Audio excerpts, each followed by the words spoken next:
How's everybody? Good morning. Coffee Conversations with Greg J. We're back. Thursday, August 6th, 2020.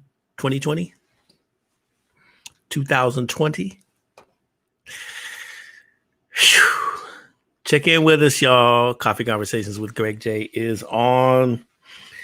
Just coming here to, share some information, inspire some folks, just keep the dialogue going across our communities all across the world with critical times going on out here. Woke up this morning, early meditation, turn on the news and, hey, serious out here in these here streets. Coronavirus, who would have thought, but I hope everybody is doing okay. This requires the deepest of your spiritual values, to vibrate across the whole of our community because there's a lot going on out here. Things are very, very, very, very critical. Man, you doing all right? You doing all right? Yeah. Thus far, God is good. Let's get to these headlines before we get into our important discussion today. I hope you take away something, and I got a few words to share with you, and we're going to jump right on into it. Let's just get to these headlines. These headlines and more will be at beachcityradio.com, beachcityradio.com. Music for your soul, conversation for your mind, lifestyle of the West Coast. Well, the NAACP is kicking off its 111th annual convention. They did that on Monday, and they started things off with the Arts, Culture, and Entertainment Festival, powered by the NAACP's Hollywood Bureau. They're showcasing exclusive digital events, rising Black talent. The festival's featuring a diverse set of speakers, artists, and actors who will touch on social and racial justice through the lens of television, film, music, and more. Good to see the NAACP activating in such a time as this. In commemoration of the 57th anniversary of the March on Washington, a coalition of civil rights and social justice leaders will lead a virtual March on Washington, August 27th and August 28th, 2020. Just days after both the Democratic National Convention and the Republican National Convention, thousands will join the virtual march to mobilize ahead of the November elections. More than 2,000 unaccompanied children have been expelled from the United States since March under an emergency declaration enacted by the Trump administration, which has cited the coronavirus in refusing to provide them protections under federal anti-trafficking and asylum laws. A 12-year-old boy from Honduras says he and his 9-year-old sister were expelled after being told by officers that they were going to a shelter in the U.S. U.S. testing is dropping even as infections remain high and the death toll rises by more than 1,000 a day. It's a worrisome trend that officials attribute largely to Americans getting discouraged over having to wait hours to get a test or days and weeks to find out the results. An Associated Press analysis finds that the number of tests per day slid 3.6% over the past 2 weeks to 750,000, with the count falling in 22 states. Facebook has deleted a post by President Trump citing its coronavirus misinformation policy. The post in question featured a link to a Fox News video in which Trump says children are virtually immune to the virus. The State Department says Russia is using social media, state-funded media, and a loose network of proxy websites to amplify conspiracy theories and misinformation, most recently around the coronavirus. Here's the question that all of us are asking. I know my grandsons, I'm trying to check with them and their folks, and I know your children, your nieces, your nephews, the young ones, and we want to know, is it safe for schools to reopen during the pandemic? That is a hot question, isn't it, in our community? Meanwhile, over in North Korea, Kim Jong-un has directed his governmental agencies to act immediately to stabilize the livelihoods of residents in the city of Kaesong. The country says it's quarantining thousands of people and shipping food and other aid to a city locked down over coronavirus concerns. As you can see, these headlines are hot. There's a lot going on in our world, isn't there?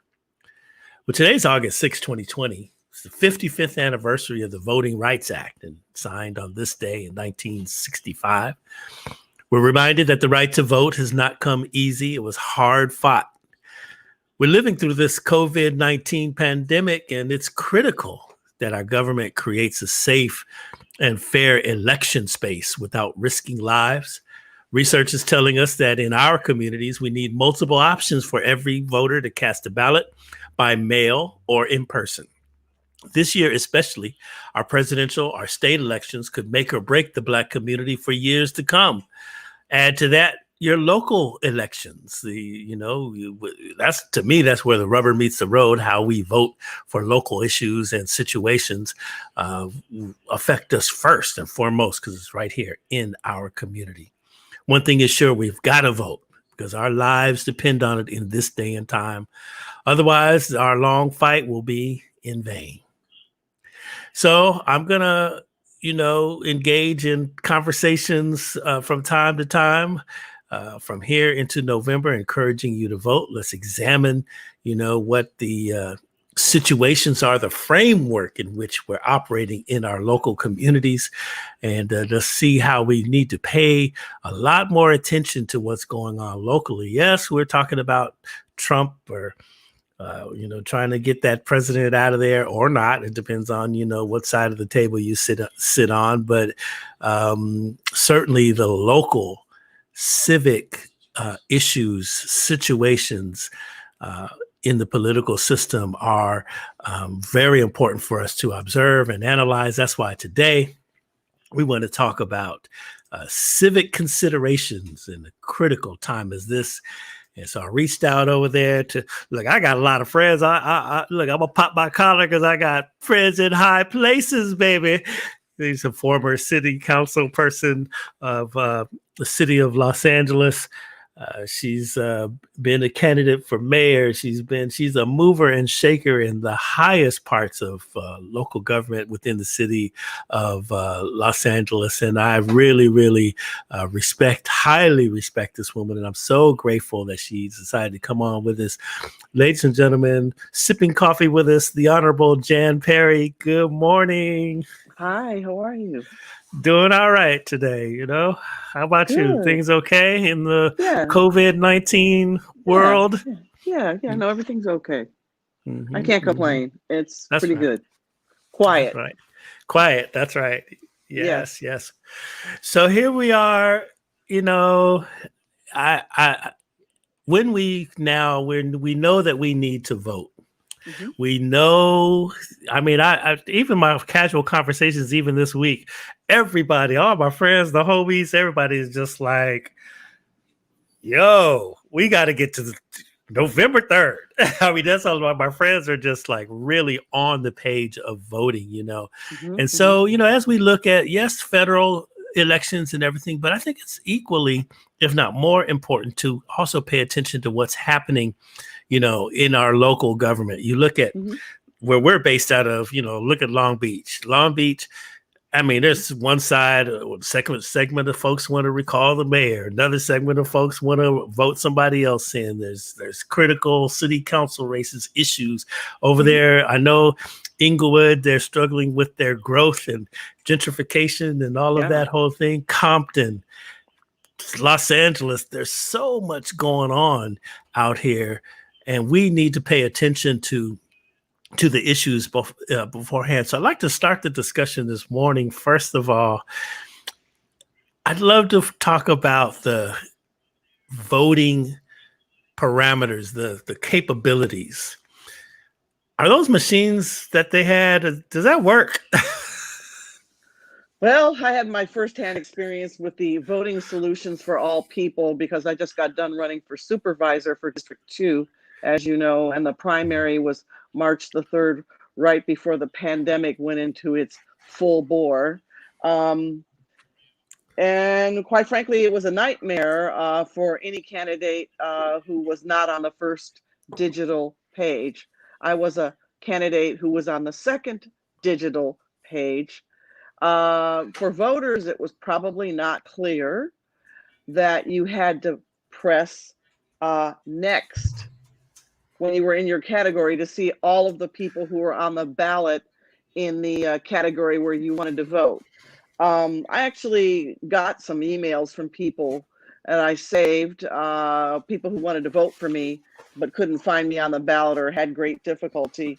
If you ever want me to read them, I can read them. But suffice it to say, I hired a lawyer and wrote a letter. My lawyer wrote a letter to Dean Logan, who's the registrar recorder for the County of Los Angeles. And unfortunately, we never, ever got any kind of acknowledgement or response or explanation, which is unfortunate.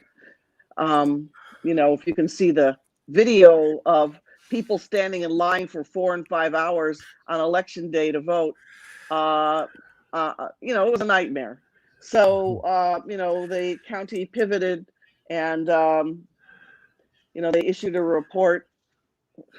I can't even comment on the report. Anyway, so now we're going to vote by mail, and absentee ballot voting is a good thing, but you can't take back time, unfortunately. All right, so so all of this is going on. What do we want Dean Logan to do in the County of Los Angeles? Is it outreach, or is it like what are we advocating for? Well, okay, there's two schools of thought on that. One, this voting solutions for all people clearly was not ready to be rolled out, and yet they rolled it out anyway. I think that suggests an interplay, at least between the County of Los Angeles and the Secretary of State for the state of California. As an inquiring person of interest, I'd like to know what happened, what went wrong in the event that they roll out this system going forward. But as we move towards November, we will be voting by mail. And much has been made in the news by that person who lives at 1600 Pennsylvania Avenue. Many people have been voting by mail for years. And in fact, some precincts are 100% absentee ballot or vote by mail precincts. That doesn't mean that you can't take your ballot that you get in the mail and carry it into a voting location on election day. You can do that, but you can fill it out in the convenience of your home, and you won't have to rely on a machine to make sure your vote actually got counted. So you can still take your ballot in and put it in the ballot box, or you can mail it in prior to election day. The challenge of all this obviously will be counting the ballots in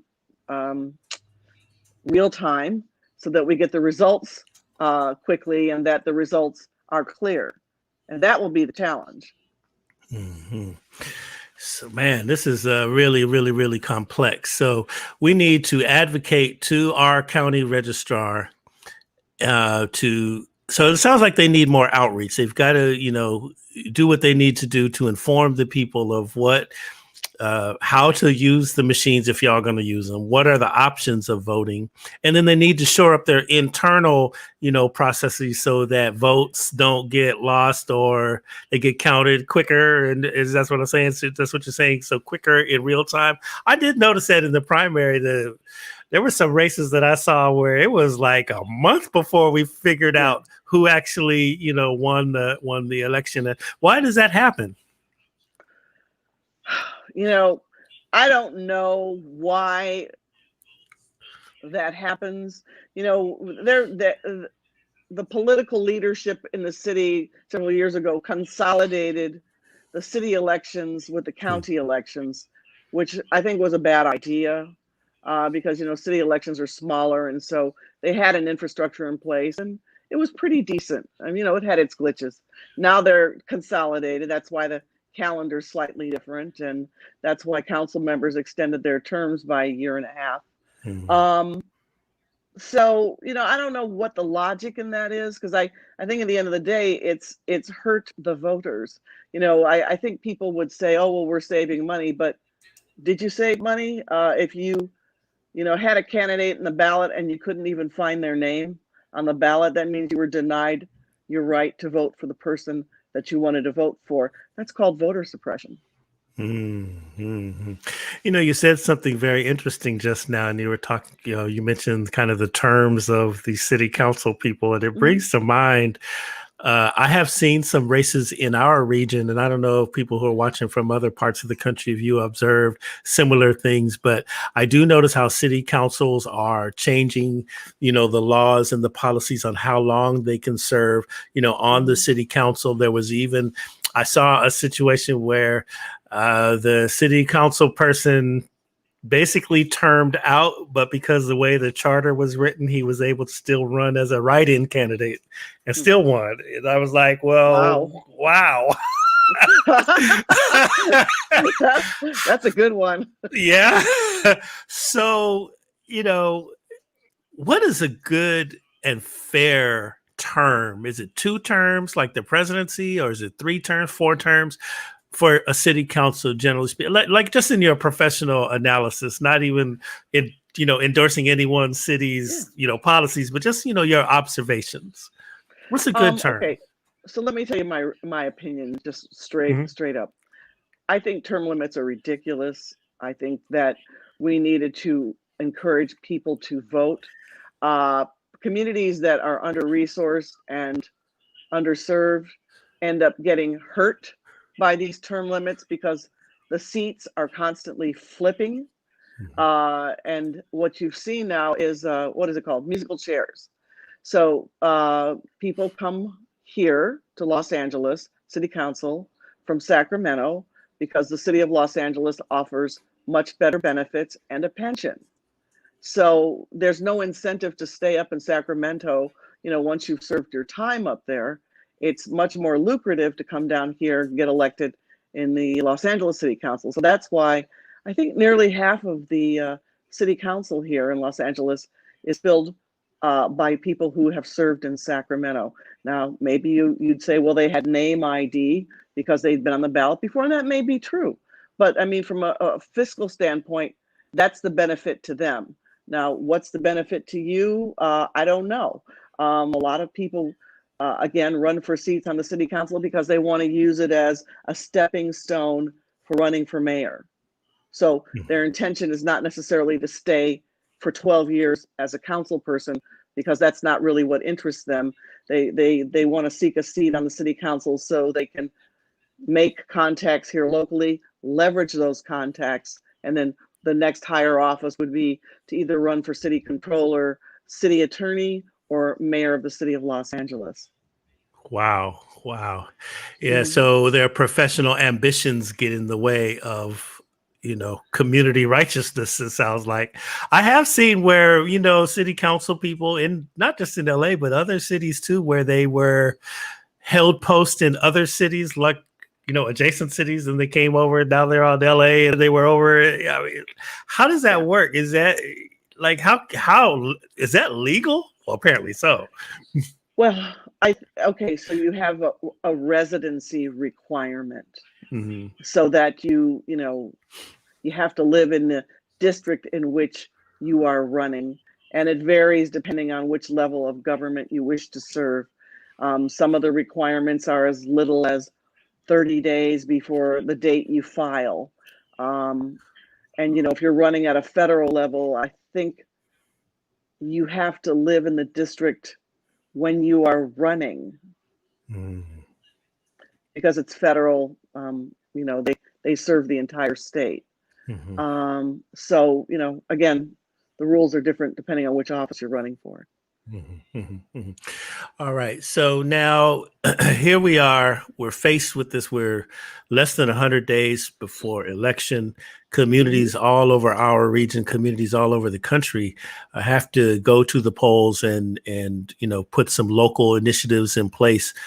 But yet I know in our region, we're seeing so much dissatisfaction with the voters. And I mean, when we come into such a time as this, how can we, as just the voters, the community, the public, what do we need to do to discern what's happening? If I'm in LA, I'm seeing, crazy investigations, city councilman getting carried off to jail, and former city. It's like a movie, right? And then you look at other different communities. There's some very serious situations out there. Yeah. How do we decipher all of this? Who do we look to? You don't look who, you look where. Mm-hmm. Where you look is you go online, you go to the City of Los Angeles Ethics Commission and look up the campaign finance reports of the candidates in which you're interested in. Or you go to the county registrar recorder elections and look up the candidates who are running in those races. Or you go to the Secretary of State website and look at the candidates there, and you look and you see where they're getting their money from.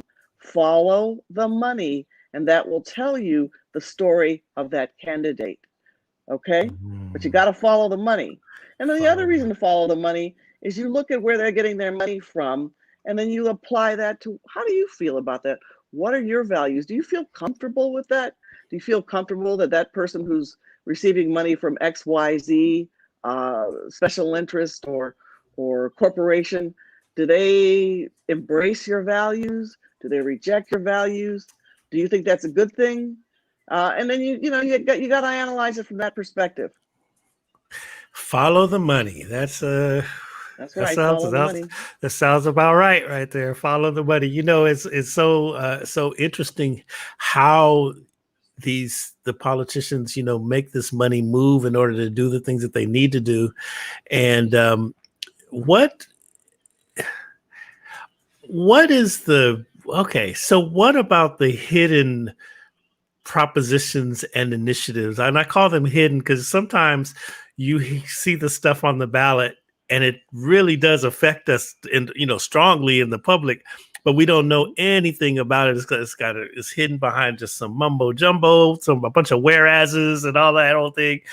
And how do we find the real information on initiatives and propositions? Okay, so one of the best ways to do that is when you get the booklet, I believe it's the sample ballot from the county, and it has the ballot initiatives in there. Then it has the pro arguments in there, and the con arguments in there, and the rebuttal arguments in there. So that's one way to educate yourself. But what's interesting about that is that you see who signed the argument for or against and the rebuttal. So you can learn that way because you see who's backing it, and then you kind of look at yourself and you say, well, I respect that person's opinion, or I don't like that person's opinion, or that organization makes me angry, and I'm not going to ever agree with them. So you do that. And then also, the League of Women Voters puts on a nonpartisan educational materials every election, and you can pull those materials and just read them objectively and decide where you stand. Mm-hmm. Is there time for where do you see the traditional, in the city of Los Angeles, the traditional political power, the traditional African-American council seats? What's the future for them, just collectively? It seems like we're changing demographically. We're changing, age-wise. What's the future? It's very interesting, because I've been talking to a lot of African-American voters in the last 3 to 4 weeks about what's going on in these council races. And I think the message that has become very clear is that they want good representation by people who will be responsive to them, be supportive of what goes on in people's respective communities. And also the thing that I've picked up on a lot is frustration and just straight out, we're tired. We already know what we have here, and it hasn't been satisfactory. Mm-hmm. And a desire for change. Mm-hmm. And so what is the future? The future is this, and I would say this to the Black community. when you support a candidate, make sure they're a quality candidate and that they will fully inhabit the office to which they're elected and not use it as a stepping stone, because the need in our community is great. So we need people who are focused, not there for themselves first, but there for the community first. Mm-hmm. Now, do you see a lot of demographic change? So I know let's look at Long Beach. Okay, so Long Beach, I know the traditional, mostly African-American district would be District 6, I believe. And I see a strong demographic change. I know that your former district in LA, District 9, I see a strong demographic change. I see probably maybe we're an election or two away, but I do see probably a demographic change happening over there in Inglewood. I just see all over these previously strong African-American communities, demographic shifting. How do we care about you bantered the word about gentrification and all this here, but do we care about it, or how do we preserve or adapt our previous basis of political power?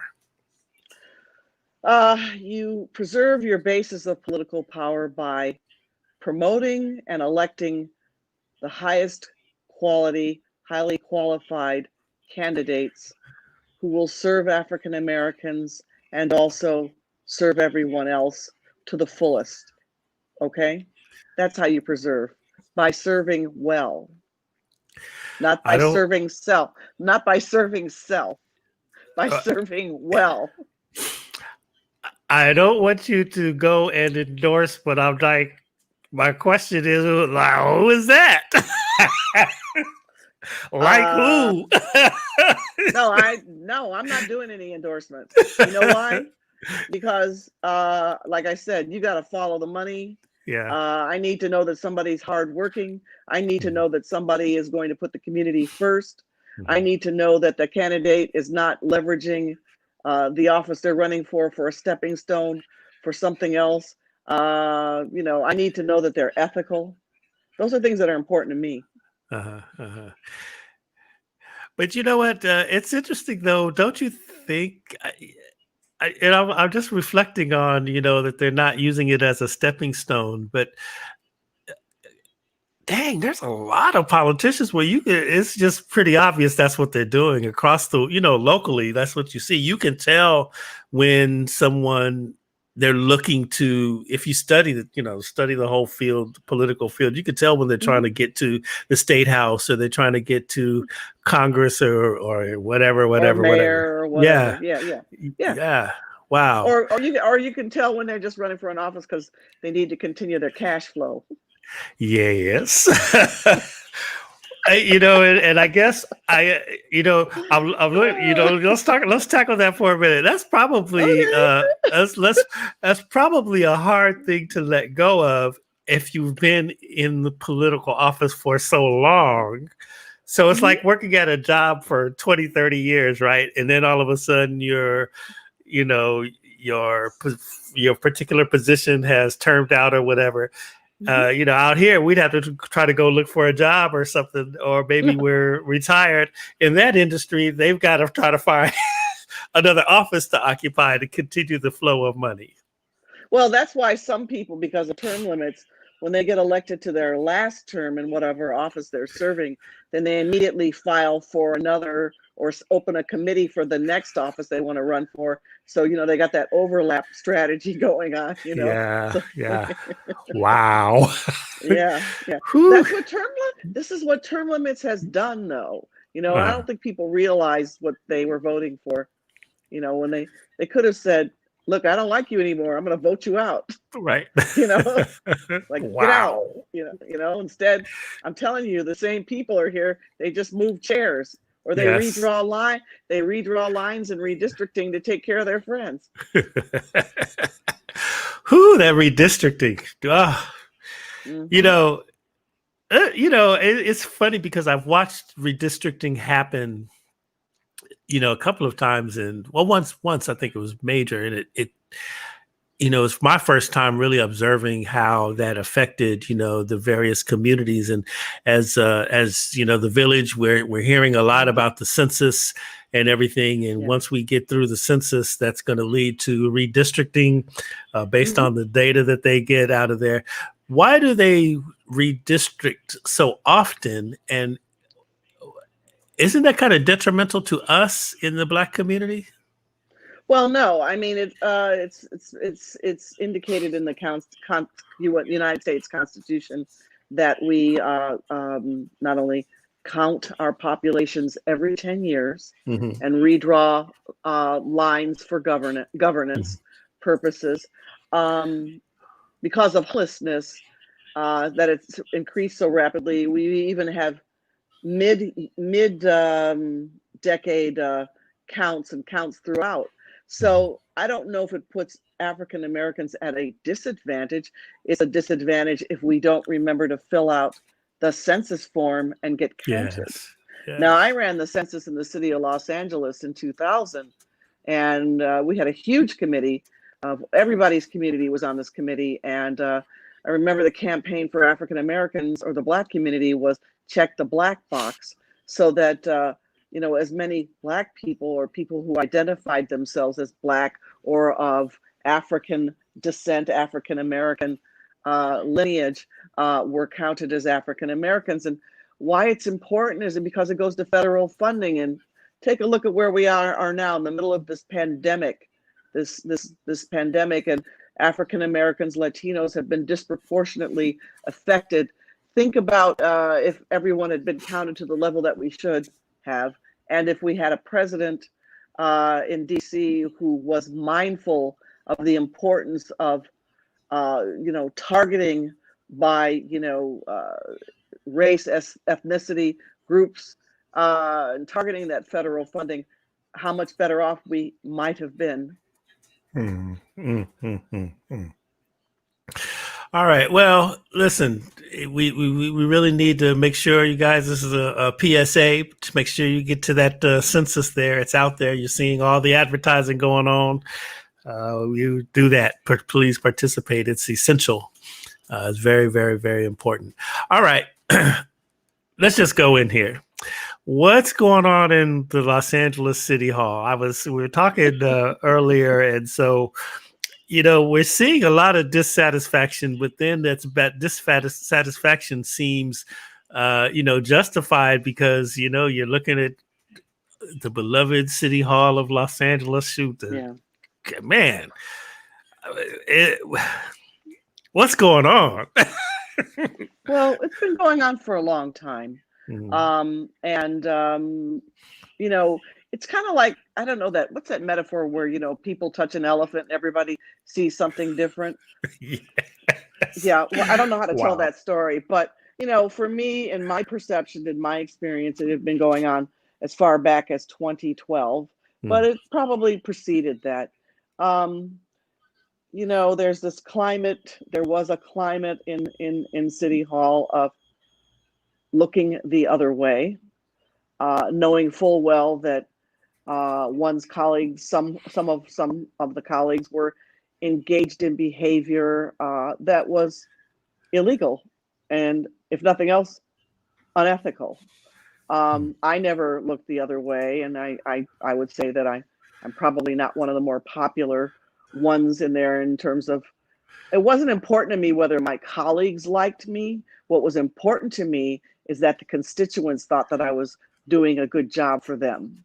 And that the other thing that was important to me is that I put as much on the public record as I could to put the information out there, particularly in redistricting. If you ever go back and listen to the old audio and some video, literally towards the end of the redistricting hearings, when the 9th district was being torn to shreds, a lot of people thought it was because it was something personal. I was yelling and screaming because the 9th district in South Los Angeles was being disconnected from its economic engine, which was that downtown Los Angeles. South LA had been connected to downtown LA since World War II. And when the redevelopment agency existed, it enabled people like me who wanted to serve and improve to be able to take some of that tax revenue and invest it in South Los Angeles to build more housing and, to build the infrastructure. So that connection was severed. And it was severed because the people in power at that time running the redistricting process treated redistricting like a game of reward and punishment. Wow. I remember seeing, now that I reflect back, it did seem quite politicized back in that time. Yeah. Yeah. So, Yeah. So, all right. Now, so there's all this, dark shadows going on in the city hall in Los Angeles. What's causing the one council person to have to go get arrested? What happened? Is he a kingpin like that? Yeah. What's causing him to get arrested? Who is that? Jose Huizar, I think, is the case that we're seeing in the news these days. Can you give the people a little information on what that's about from your perspective? Well, what's it about? I think it's the culmination of years and years and years of work. I was hearing about, the FBI being in the building for even before 2012. It was no secret. People knew that. If I knew that, lots of people knew that. Okay. I heard it on the street. I heard people saying, people who were, had a lot of political business inside of City Hall saying, "Oh, the FBI is all in that building." And I was like, "Wow, really?" Yeah. Well, okay. So you rely on the street internet. That's all I have. That's fine. That's fine. Yes. So what you see is the culmination of years and years of attention and hard work. So that it would culminate. It's not only him. I think there were 4 or 5 people ahead of him who've already entered guilty pleas. And another councilman who used to be from the San Fernando Valley. I was gonna say, yeah. So the guy from the Valley, I saw that one. He's man. Okay, well, so then what's the end all? I mean, because I think, if I'm the mayor of Los Angeles, if I'm Mayor Garcetti, all of this is happening around me, and up until the way I look at it is, we came into 2020. He's a great mayor. Everybody's loving him and everything like that. And now all of this is unfolding right before us. Plus, we have this pandemic, and all of the stuff is happening. And now people are like, "Okay, dude, you got to get out of there." Yeah. Well, it's a nightmare scenario. Yeah. But this is the problem. This is what happens when you allow a climate of looking the other way to flourish. Do you understand what I'm saying? Yes, I do. You got to stop that stuff the moment you see it and say, "You need to stop. I'm calling you out. I will put it out in the public record, in the public domain." It just cannot be tolerated. There's a book that was written by a highly revered educator out here in Long Beach, and they were, it's talking about, Black political power in this particular region in Long Beach, and he calls that "go along to get along" is what he. And so so he's saying, that you see, these people in these high places in the political system doing exactly what you just described, but he called it "go along to get along." So there is a hidden hand that some folks in a city council position or in any kind of post running local government, they don't want to piss off the hidden hand. Yeah. Uh-oh.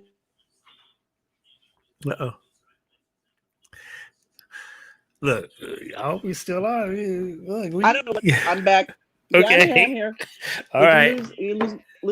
Can you hear me? I can hear you. Right? Yes, I can. Okay. Maybe you can get me back. But the hidden hand, I'm not sure what the hidden hand is, other than maybe it's money, something like that. Maybe so. I mean, as an example, we talk about, everybody's talking about the police, the defund the police or whatever, right? And then we've learned that the police unions have a tremendous financial investment into, mayoral candidates, city councilmen, all Yes. of that whole thing, Yes. So you're right. The money Exactly. is important. Mm-hmm. Yeah, I've been fascinated watching that whole conversation, and then to see the candidates who had taken significant amounts of money from the Police Protective League, then um, immediately convert to defunding the police. But what's even more fascinating is the response of the Protective League to defunding the police, Mm. because the earlier responses, some of the things that I read, it was confusing because, it's kind of like, well, oh, do you like this? Mm-hmm. Or what are you doing? What's going on there?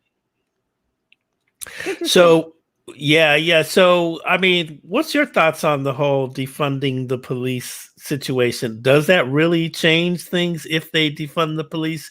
I think you need the police. That's one thing, but I just think obviously behaviors have to change. But what's your thoughts on the phrase defund the police? I don't get too caught up in semantics because they're words and semantics. Okay, I think you need to drill. Yeah, I'm here. I mean, I can see you. I don't know if you can see me, but we can hear each other. We can hear each other. I can't see you in our facility, Okay. but I think they can see. Oh no, you're not. Yeah, you're blank on the broadcast, but that's okay. We're gonna continue because we can hear you just fine. Okay. So, well, can you? Okay, go ahead. What do you want me to do? I was gonna say, can you? Are you able to turn your camera back on? It looks like my camera is on. Hold on. Okay. Hold on. Okay, hold on. See, it's on. Oh. Okay. I'm not sure what happened. But Big it is brother, on. we because we talking too heavy. Yeah, I know. So they're out to get us. They're out to get us. Now, okay. Let's go back to what was I saying to you? Now we were answering. Oh, we were talking about defund the police. Oh, okay. Yes. Okay. So a lot of time when I first started in 2001. The big issue was response times, particularly in South Los Angeles, as the response times weren't good and people would call for help and help just couldn't get there fast enough. And that was also at the tail end of when the Protective League had negotiated a change in schedule and officers were able to work that 3/12 schedule because that meant that they only had to come in 3 12-hour days and then they could live outside of the city of Los Angeles. But in talking to, command staff at that time, they were interested more of a 4 days a week, 10 hours a day, so that they would have the same officers out in the community talking to people. Now, that was the onset of community-based policing. And there was a lot of violence back there in the early 2000s. The question of whether or not they need to continue to take up public safety needed to take up the majority of the budget is an entirely different discussion.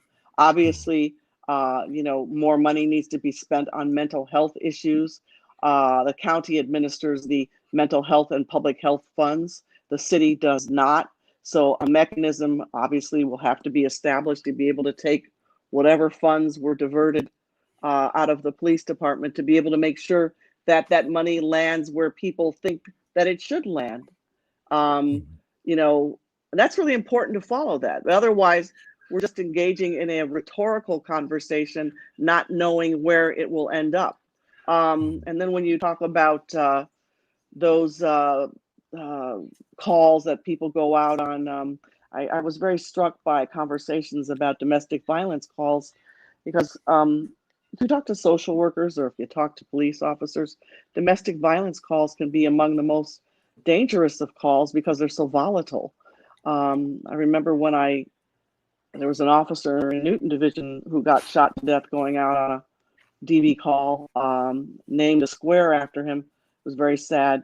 And I've wondered as I've listened to this conversation, how the social workers in the county of Los Angeles feel about going out on DV calls, you know, without an escort or some sort of backup, because, you know, they're not necessarily equipped to go out there, you know, alone or unattended. So, you know, you have to think about the impact on everybody. But in the meantime, you know, it's interesting, we the move whole forward. the whole conversation about mental health workers, social workers going out on Okay, now on distressed calls. Man, I that's can't hear you. that you can't hear me. Okay, let's see here. Should be able to hear me. Can you hear me? Okay. Let me take this.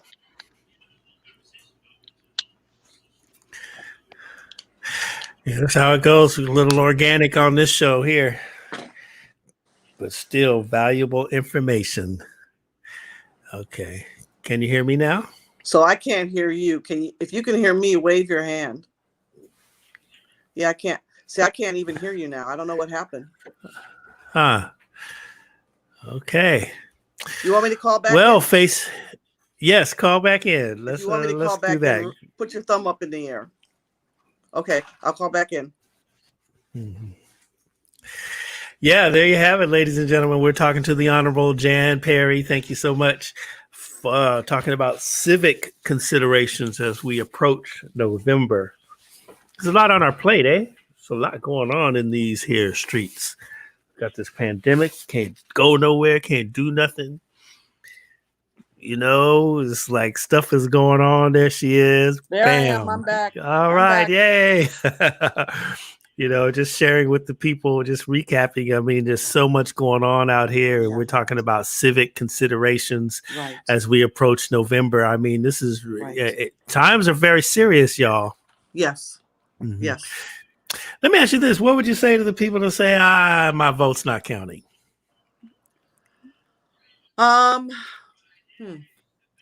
think everybody's, you know, people always say everybody's vote counts, but it's actually true. Mm-hmm. And when you know that it does count is in the absence of, and then you get up the next day and you go like, what in the hell just happened? You know, why did that happen? You know, you gotta go and cast, you know, you gotta cast a vote, even if it's to vote against someone or something, you know. It's interesting, you know, you take your ballot and you fill it out. I remember a couple of elections in the city of Los Angeles where the turnout dropped, where people would vote for some offices and not for others. And it had an interesting effect on the candidates whose vote count dropped from one election to the next. And I think it has long-term effects on their ability to get elected to other offices too. Mm-hmm. So, you know, you send a message no matter what. Mm-hmm. All right. I got a question for you there. Yeah. I was, how important is it really? Like, explain this. How important is it really? This is it's kind of abstract, but this is like real talk because I see so much chatter about this.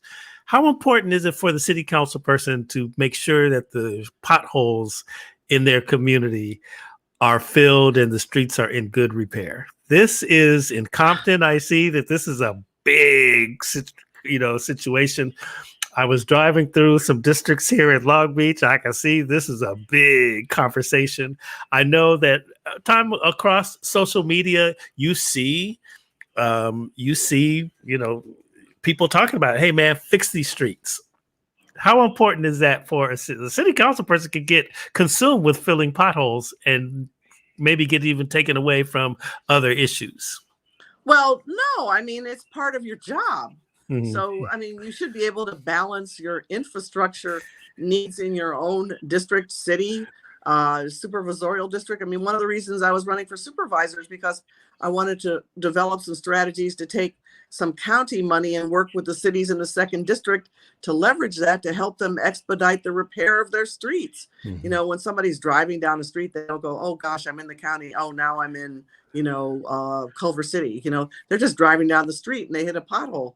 Mhm. But what it does is not only does it destroys people's cars, property, but it's devastating to the look of a community. Mhm. Mhm. And when you fix a Absolutely. street, when you repave a street, it quiets the neighborhood down. It Ah. increases people's property values. Ah. And you also show the taxpayers that their money is being spent as it was intended to be spent. And as the elected official for whatever jurisdiction you're serving, why wouldn't you want to do that? You should Mhm. be able to make time and hire enough staff and figure it out so that you don't spend all day long talking about things, but you're actually out there in the field making sure that your constituents are being served because their tax dollars are being spent in the way that they asked you to spend them, which is to fix their streets, their sidewalks, their curbs, their gutters, get the trash picked up, get the graffiti removed, and take care of things. Mhm. Mhm. We're policymakers, but you're also advocates. Mhm. Mhm. Mhm. Mhm. All right, now we're kind of last 10 minutes of our conversation this morning. I will ask you a couple questions. Some of these are coming from super producer Rhonda Love here. Okay. So, all right, let's recap a little bit. What's our checklist going into November here? What should we on the local level be looking for? What do we need to do in prep to prepare our hearts and minds for solid choices at the ballot? Okay, so what you need to do is check your mail every single day and make sure that you have your form already from the County of Los Angeles to request your ballot. If you don't have it, call your supervisor's office, call the registrar recorder in Norwalk, get that ballot, okay? If Are you're we not getting it registered, now? It's in our mail now, right? yes, Yes. now, Hmm. now, Hmm. now. And if you haven't registered to vote yet, go online and register to vote. Go to the post office and get a form. There's no excuse for not being registered to vote. Absolutely. And then sit down and start doing your research. Okay. All right, that's what's up, and we want to be a conduit for information too from Right. time to time through this platform here. We're covering all over the world, yes, but we want to make sure that the people in our region are informed. And that's why we have our good friend, the Honorable Jan Perry, here to help us out. And we just, it's so critical, y'all. It's so critical. All right, so make sure that you check your mailbox. All right. So what's next for you? What is your advocacy right now? I mean, every time I talk to you, you on the move, making stuff happen, and I always get off the phone. So, wow, I wonder what she's doing. What are you Yeah. doing? Well, I'm moving. So I'm the executive director of a nonprofit called the Infrastructure Funding Alliance, and we do policy development, legislative development, innovative financing, and we do infrastructure projects. And it's been very interesting to me because some of the work that I'm doing is the same work that I would have done as a county supervisor. So I'm very, very deeply engaged in a project coming out of the port, another one we're trying to attract. Um, I'm not going to go into the details, but it All involves right. an oil field. Uh, Okay. That's right. Okay. Yeah. Yeah. Yeah. and yeah, lots of good work. Infrastructure is really, really important. We've been Mhm. having some preparatory discussions about infrastructure because we're going to bring on soon some Black women who are holding down very influential corporate posts in construction of the airport. Mhm. And Mhm. so, as we talk about that massive construction, if we look down the ports of LA, the ports of Long Beach, the bridge they're building, the new bridge, I mean, there's so much happening around our region in Mhm. infrastructure improvement. So this area that you're talking about is essential to Right. our immediate future. Absolutely. That's good stuff. Absolutely. Absolutely. All right. What do we need to know from you right now that's important that what's the word you want to leave with the people today? the word I want to leave is follow the money. That's it. Okay. And then figure it out. Yeah. Good stuff. All right, Jan Perry. Thank you so much. So okay. Now let me ask you, what kind of experience do you need to do the work that you are doing right now? I'm curious. I was like, what's that meeting like? What is that? What is? Well, I think you can come at it from many different approaches. I mean, for me, I've always been interested in economic development. I've always done economic development. Mm-hmm. So I understand the principles of development. While I'm not an engineer, I understand how to do project management and, how to take a project from A to Z. And that was the point I was going to make about term limits. It takes a long time when you're using public money to be able to build projects. Like I built the new City Hall on Central Avenue, lots of housing, and the 2 wetlands in South LA. And that's what people don't understand. When you're using public money, it takes 5 years from door to door to get something done. So, you need to have some level of attention and focus and expertise to get these things done. So I brought that same level of attention to detail and focus as executive director to the Infrastructure Funding Alliance.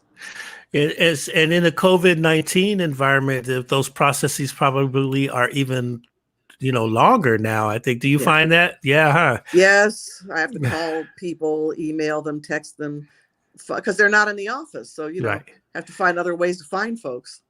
Yeah. A friend of mine and I were talking to somebody out in Chicago. We were talking about just being business people. We have to make, things that would have progressed at a certain speed pre-COVID, but now you have to be patient and this is something else. You just have to be persistent. Yeah. All right. Okay. All right, y'all. There she is, the Honorable Jan Perry. She's doing it. Thank you so much for coming on. And, let's just stay close. Thank you. And have a great day today. Stay safe. I'll see you soon. Bye. Yes. Bye. All right. All right, y'all. That's it. You'll see if you missed this one, it'll be live on Facebook, Coffee Conversations with Greg J on Facebook. Also, too, look it up on YouTube. We tried something new today. We're just trying to expand our capabilities here. We're trying to make sure that you're able to access the information that we share through this platform on all available platforms. We're growing. We're creating new paradigms of broadcasting here. We're just organic. We round the way, just like you, want to share the information, bring our friends to the table, and make it all happen. All right. Let's see. Columbus On Coffee Company. Get your coffee from Cameroon. There it is in the back. You see it? Boom. I'll ship it right to you right now. Direct from the farmers in the mountains of Cameroon. Check out our podcast, Afropop Radio. We got so many things happening and going on in this COVID-19 environment. Been exceedingly creative. And so we're just trying to grow, trying to love on you, the beloved community, trying to share. We don't have a political agenda, except that we're out here just like you. We want the best for our community. And right now, in such a time as this, we're just dedicated to spreading love, promoting culture from a Pan-African standpoint. We want to participate in the whole world society, but we're coming from our perspective. And that's what we're trying to do here. Coffee Conversations with Greg J. All right. Love one another. Love one another. Love one another. Peace and blessings.